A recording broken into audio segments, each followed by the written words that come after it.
అప్పుడు కూడా ఎంతో అవగాహన ఉంది.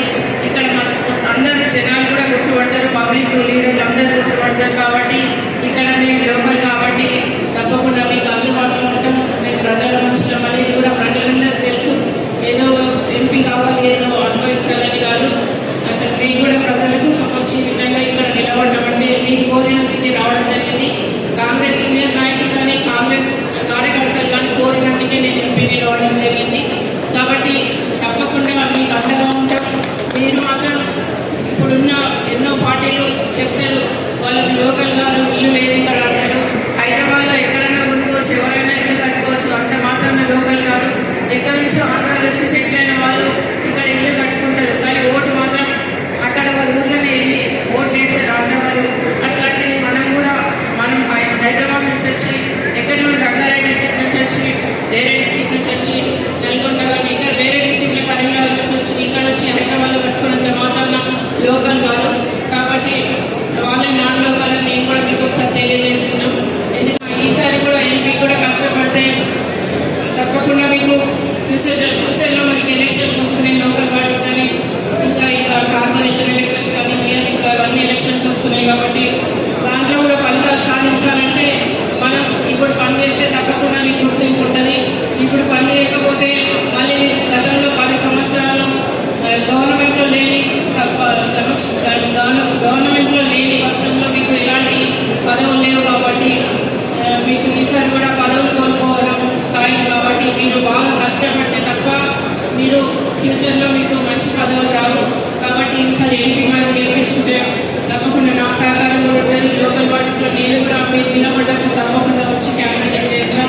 మనం ఈసారి అన్ని మీ కార్పొరేటర్స్ కానీ మున్సిపల్ కానీ ఇంకా జడ్పీ చైర్పర్సన్ కానీ అన్నీ మనం సాధించుకోవాల్సిన అవసరం ఉంది. కాబట్టి ప్రతి ఒక్కరం కష్టపడడం, పార్టీ బలోపేతం కోసం అందరం కృషి చేద్దాం.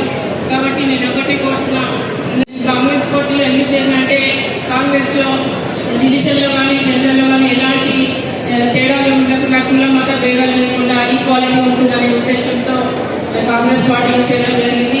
గౌరవ ముఖ్యమంత్రి రేవంత్ రెడ్డి గారు నిజంగా మనకి ఎన్నో పథకాలు ఎన్నో గ్యారెంటీలు కూడా మనకి ఇవ్వడం జరిగింది. అవన్నీ 100 రోజులని అమలు చేయడం అనేది నిజంగా మామూలు విషయం కాదు. మన డైనమిక్ రేవంత్ రెడ్డి గారు నిజంగా ఎన్నో ఆటుపాట్లు తట్టుకొని ఈ స్టేజ్కి వచ్చిండ్రు.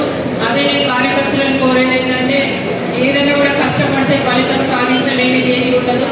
గతంలో మీరు ఎంత కష్టపడి ఈరోజు గవర్నమెంట్ వచ్చిందంటే మీ వల్లనే.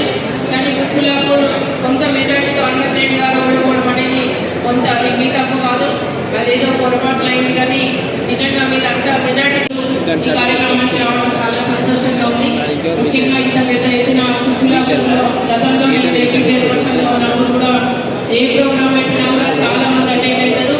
నిజంగా గుర్తులలో గొప్పతనం అని ఇందాక హనుమంత్ రెడ్డి గారితో కూడా చెప్పడం జరిగింది. కాబట్టి ప్రతి మీటింగ్ కూడా మిస్ కాకుండా వస్తారనేది కుక్కులాపూర్ కాన్స్టిట్యూన్సీ ప్రూవ్ చేయడం జరిగింది. ముఖ్యంగా గతంలో నేను కుక్కులాపూర్లో కూడా చాలాసార్లు తిరగడం జరిగింది జడ్పీ చైర్పర్సన్గా ఉన్నప్పుడు. కాబట్టి ఇప్పుడు కూడా కాంగ్రెస్ అభ్యర్థిగా నన్ను ఎంపీగా క్యాండిడేట్గా అనౌన్స్ చేయడం జరిగింది. దానివల్ల ఇంకా కాంగ్రెస్ పార్టీ నుంచి నేను ఎంపీ నిలబడి మీరు ఆశీర్వదిస్తే తప్పకుండా నేను ఎంపీ అయినా. మీకు అందుబాటులో ఉండి గతంలో ఎట్లా అభివృద్ధి చేయడం జరిగిందో ఇప్పుడు కూడా అభివృద్ధిలో నేను ముందుంటా. ఉమ్మడి రంగారెడ్డి జిల్లాలో ప్రజలకు సేవ చేస్తున్నందుకు నిజంగా ప్రజలలో గుర్తింపు ఉంది. తప్పకుండా మేము మీకు అందుబాటులో ఉంటాం. ఏదైనా మా సహకారం తీసుకోండి.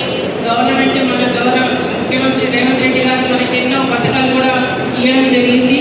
ముఖ్యంగా ఇప్పుడు తుక్కులపూర్ ఏరియాలో చాలా వరకు ప్రాబ్లమ్స్ ఉన్నాయి.